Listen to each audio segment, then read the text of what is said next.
तव कथामृतं तप्तजीवनं कविभिरीडितं कल्मषापहं श्रवणमङ्गलं श्रीमदाततं भुवि गृह्णन्ति ये भूरिदा जनाः। তোমার কথামৃত তাপদগ্ধ জনগণের জীবনস্বরূপ মুনিগণ কর্তৃক কীর্তিত পাপসমূহের বিনাশক, শ্রবণ মাত্রই মঙ্গলপ্রদ ও সকল সম্পদের আকর। আমরা আগের দিন 418 পৃষ্ঠায় পড়েছি যে ঠাকুর প্রাণকৃষ্ণের সঙ্গে কথা বলছেন। প্রাণকৃষ্ণ বলছেন যে কর্ম ছেড়ে দিব। একজনকে দেখিয়ে বলছেন যে একে এখন কাজ শেখাচ্ছি, তারপরে আমি ছেড়ে দেব। ঠাকুর তখন প্রথমে বললেন খুব ভালো, কিন্তু তারপরে বলছেন কাপ্তেনও এই কথা বলেছিল, সংসারী লোকেরা বলে কিন্তু ছাড়তে পারে না। তারপর পণ্ডিতদের উদাহরণ দিচ্ছেন ঠাকুর। এরকম করতে করতে প্রাণকৃষ্ণ কিছুক্ষণ পরে বিদায় নিলেন। মাস্টারমশাই ঠাকুর পঞ্চবটির ঘাটে যেখানে স্নান করেন সেখানে মাস্টারমশাই গিয়ে স্নান করলেন। তারপর ভবতারিণী রাধাকান্তের মন্দির দর্শন করে মায়ের সুন্দর বর্ণনা দিলেন। দিয়ে মাস্টারমশাই ঠাকুরের কথা স্মরণ করছেন। তারপর ঠাকুরের ঘরে এলেন। ঠাকুর তাকে একটু প্রসাদ খেতে দিলেন। প্রসাদ খেয়ে জল খাবেন বলে মাস্টারমশাই ঘটিটা নিয়ে পশ্চিমের বারান্দায় গেলেন, কিন্তু তাড়াতাড়ি করে ঘটিটা ওখানে রেখে দিয়েই চলে এলেন। আসার সঙ্গে সঙ্গে ঠাকুর ধরেছেন, বলছে ঘটিটা কই নিয়ে এলে, ঘটি আনলে না? মাস্টারমশাই অপ্রস্তুত, খুব লজ্জা পেয়েছেন, ঘটি আনতে আবার ছুটলেন। তো ঠাকুর তারপরে বলছেন মাস্টারমশাইকে তার বাড়ি ফিরে যেতে। ঠাকুরের কাছে এসে আছেন মাস্টারমশাই। তো ঠাকুরের ইচ্ছা যে তিনি নিজ বাটিতে গিয়ে থাকেন, কেননা একান্নভক্ত পরিবারের মধ্যে ঈশ্বর চিন্তা করিবার অনেক সুবিধা। কিন্তু ঠাকুর মাঝে মাঝে যদিও এরূপ বলিতেন, তাহার দুর্দৈবক্রমে তিনি বাটিতে ফিরিয়া যান নাই। আজ ঠাকুর সেই বাড়ির কথা আবার তুলিলেন। মাস্টারমশাই বলছেন যে আমার সেখানে ঢুকতে কোনো মতে মন ওঠে না। ঠাকুর বলছেন কেন? তোমার বাপ বাড়ি ভেঙে চুরে নতুন করছে। বলছেন বাড়িতে আমি অনেক কষ্ট পেয়েছি। মাস্টারমশাই বলছেন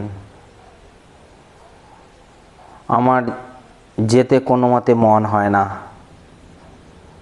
তখন ঠাকুর বলছেন যে কাকে তোমার ভয়? মাস্টারমশাই বলছেন সব্বাইকে। তারা বলছেন ওরে যেমন তোমার নৌকোয় উঠতে ভয়, সেই রকমই ভয় এটাও। এরকম কথাবার্তা চলছে। তারপরে আরতির পরে মাস্টারমশাই ভবতারিণীর প্রসাদ পেলেন। এভাবে শেষ হয়েছে। আমরা আজকে 419 পৃষ্ঠায় ত্রয়োবিংশ পরিচ্ছেদ শ্রী কেশবচন্দ্র সেন ও নববিধানে সার আছে। ঠাকুর প্রসাদ গ্রহণান্তর কিঞ্চিৎ বিশ্রাম করিতেছেন। এমন সময় রাম, গিরীন্দ্র আর কয়েকটি ভক্ত আসিয়া উপস্থিত। ভক্তেরা ভূমিষ্ঠ হইয়া প্রণাম করিলেন ও তৎপরে আসন গ্রহণ করিলেন। শ্রীযুক্ত কেশবচন্দ্র সেনের নববিধানের কথা পড়িল। রাম ঠাকুরের প্রতি, মহাশয়, আমার তো নববিধানে কিছু উপকার হয়েছে বলে মনে হয় না। কেশববাবু যদি খাঁটি হতেন, শিষ্যদের অবস্থা এরূপ কেন? আমার মতে ওর ভিতর কিছুই নাই। যেমন খোলামকুচি নেড়ে ঘরে তালা দেওয়া।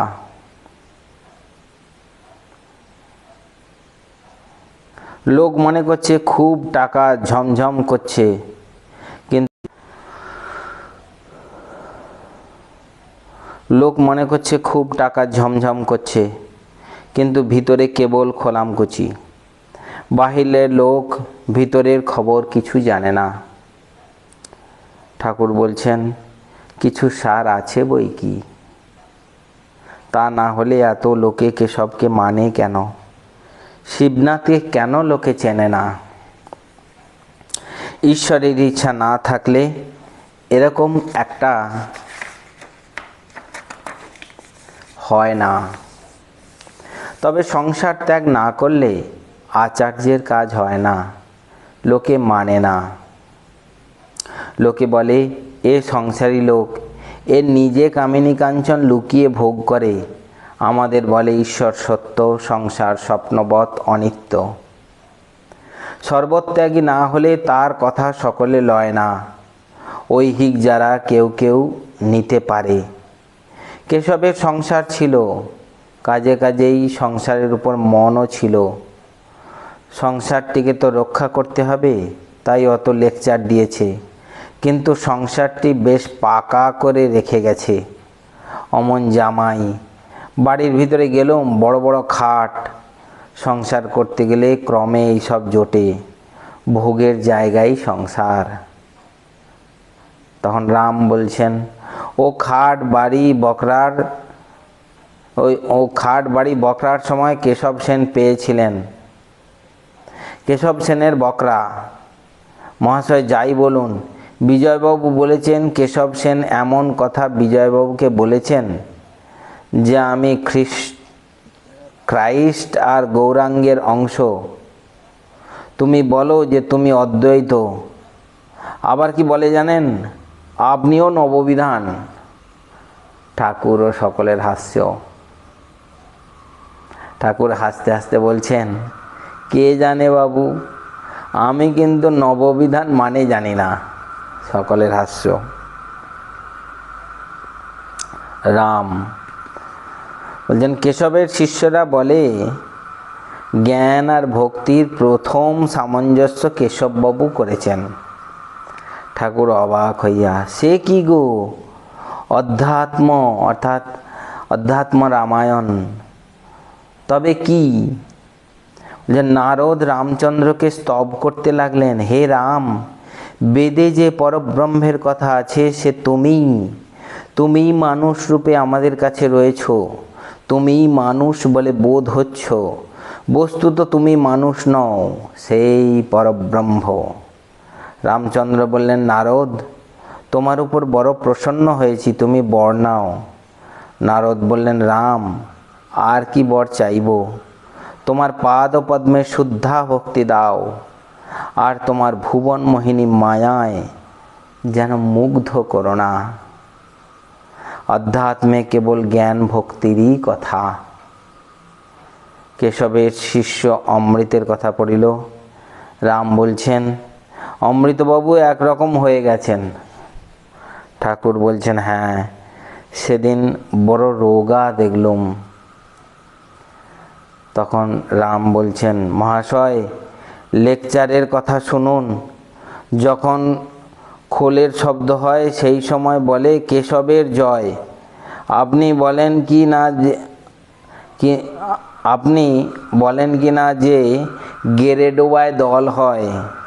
তাই একদিন লেকচারে অমৃতবাবু বললেন, সাধু বলেছেন বটে গেরে ডোবায় দল বাঁধে, কিন্তু ভাই দল চাই। সত্য বলছি দল চাই। সকলের হাস্য। ঠাকুর তখন বলছে, এ কি ছ্যা এ কি লেকচার? কেহ একটু প্রশংসা ভালোবাসে, তাই এই কথা পড়িল। ঠাকুর বলছেন, নিমাই সন্ন্যাসের যাত্রা হচ্ছিল, কেশবের ওখানে আমায় নিয়ে গিয়েছিল। সেদিন দেখেছিলাম কেশব আর প্রতাপকে একজনকে বললে, এরা দুজনে গৌর নিতাই। প্রসন্ন তখন আমায় জিজ্ঞাসা করলে, তাহলে আপনি কি? দেখলাম কেশব চেয়ে রইল আমি কি বলি দেখবার জন্য। আমি বললাম, আমি তোমাদের দাসানুদাস, রেণু। কেশব হেসে বললে, ইনি ধরা দেন না। তখন রাম বলছেন, কেশব কখনো বলতেন, আপনি জন দ্য ব্যাপটিস্ট। একজন ভক্ত তখন বলছে, আবার কিন্তু কখনো কখনো বলতেন 19th সেঞ্চুরির অর্থাৎ 19বিংশ শতাব্দীর চৈতন্য আপনি। ঠাকুর বলছেন ওর মানে কি? ভক্ত তখন বলছে, ইংরাজি এই শতাব্দীতে চৈতন্যদেব আবার এসেছেন, সে আপনি। ঠাকুর অন্যমনস্ক হয়ে বলছেন, তা তো হলো, এখন হাতটা আরাম কেমন করে হয় বলো দেখি। এখন কেবল ভাবছি কেমন করে হাতটি সারবে। ঠাকুর সকলের মনটা ঘুরিয়ে দিলেন। ঠাকুর সকলের মনটা ঘুরিয়ে দিতে চাইছেন, কারণ তারা এই যে বড় বড় কথা বলছে ঠাকুরের ভাল লাগছে না। এই যে 19th সেঞ্চুরির চৈতন্য, জন দ্য ব্যাপটিস্ট, এত কিছু বলার ঠাকুরের ভাল লাগছে না। ঠাকুর সেই জন্যে অবতার পুরুষের হাত ভেঙে গেছে যখনই কেউ শুনবে, তখন যারা ঠাকুর যে বলতেন যে আমার অন্তরঙ্গ, অন্তরঙ্গ ছাড়া বহিরঙ্গ সব পালাবে, এ কি অবতার? যারা হাত ভেঙে যায়, তার যদি নিজের হাত ভেঙে যায় তাহলে আমাদের কি করে তিনি ঠিক করবেন? আমাদের কিছু হলে আমরা কি করে তাকে ডাকতে যাব? এই সব মাথায় উঠবে তাদের। তখন ঠাকুর তখন অন্যমনস্ক হয়ে বলছেন, সবই তো হলো ঠিক আছে, কিন্তু আমার হাতটা কি করে আরাম হয় বলো দেখি, কেমন করে হাতটি সারবে? তারপর ত্রৈলোক্যের গানের কথা পড়িল। ত্রৈলোক্য কেশবের সমাজে ঈশ্বরের নাম গুণ কীর্তন করেন। ঠাকুর বলছেন, আহা ত্রৈলোক্যের কি গান! রাম বলছেন, কি ঠিক ঠিক সব? ঠাকুর বলছেন, হ্যাঁ ঠিক ঠিক, তা না হলে মন এত টানে কেন? রাম তখন বলছেন, সব আপনার ভাব নিয়ে গান বেঁধেছেন। কেশব সেন উপাসনার সময় সেই ভাবগুলি সব বর্ণনা করতেন, আর ত্রৈলোক্যবাবু সেইরূপ গান বাঁধতেন। এই দেখুন না এই গানটা, প্রেমের বাজারে আনন্দের মেলা, হরিভক্ত সঙ্গে রসরঙ্গে করিছেন কত খেলা। আপনি ভক্ত সঙ্গে আনন্দ করেন, দেখে নিয়ে ওই সব গান বাঁধা। ঠাকুর সহাস্যে, তুমি আর জ্বালিও না, আবার আমায় জড়াও কেন? সকলের হাস্য। গিরীন্দ্র বলছেন, ব্রাহ্মণেরা বলেন পরমহংসদেবের ফ্যাকাল্টি অফ অর্গানাইজেশন নাই। ঠাকুর বলছেন, এর মানে কি? মাস্টার তখন বলছেন, আপনি দল চালাতে জানেন না, আপনার বুদ্ধি কম, এই কথা বলে। সকলের হাস্য।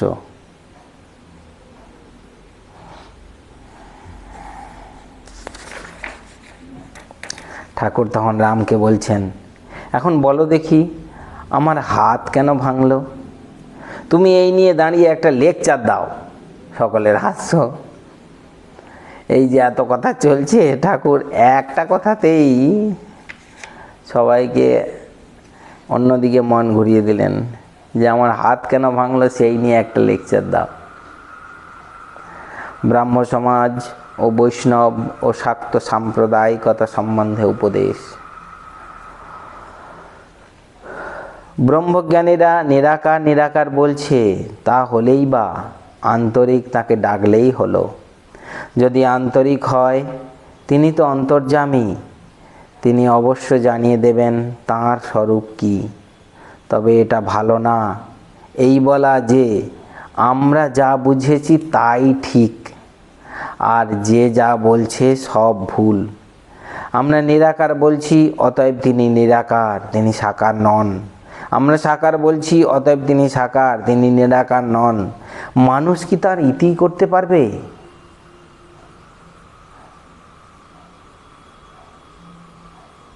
ঠাকুর বলছেন, আমরা যা বুঝছি তাই ঠিক, আর যে যা বলছে সব ভুল, এটা ভালো নয়। ঈশ্বরের ইতি করা যায় না। এরকম বৈষ্ণব শাক্তদের ভিতর রেষারেষি। বৈষ্ণব বলে আমার কেশব, শাক্ত বলে আমার ভগবতী। একমাত্র উদ্ধারকর্তা।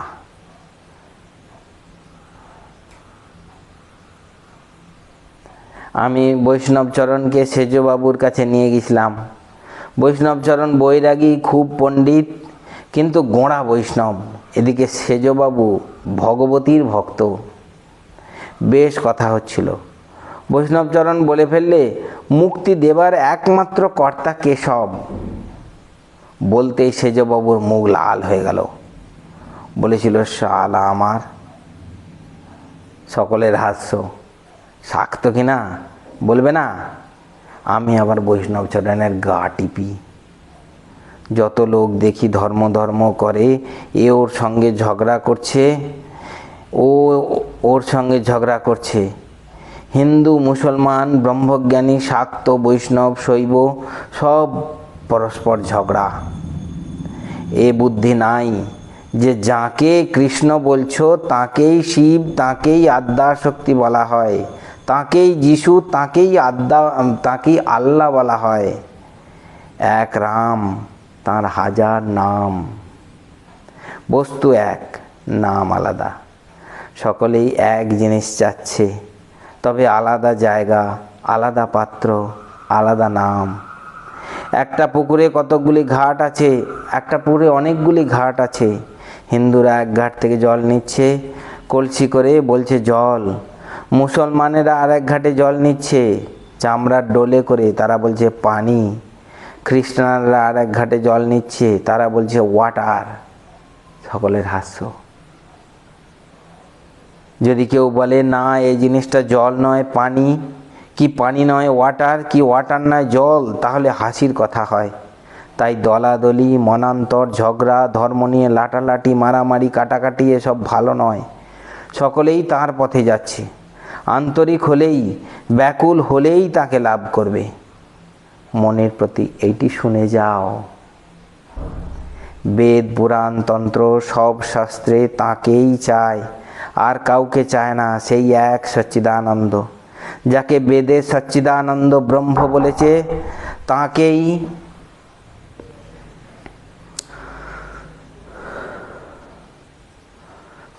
সচ্চিদানন্দ শিব বলছেন। যাকে বেদে সচ্চিদানন্দ ব্রহ্ম বলেছে, তন্ত্রে তাকেই সচ্চিদানন্দ শিব বলেছে, তাকেই আবার পুরাণে সচ্চিদানন্দ কৃষ্ণ বলেছে।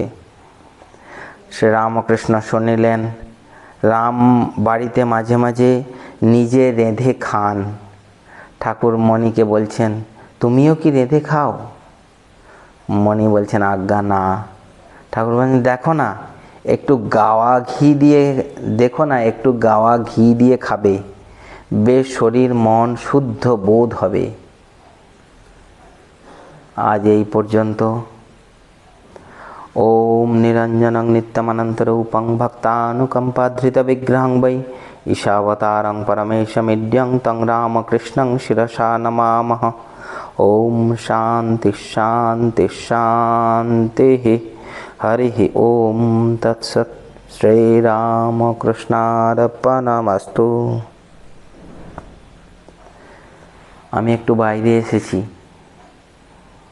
কদিন হয়তো পাঠ একটু অসুবিধে হবে, কোনো দিন হবে না।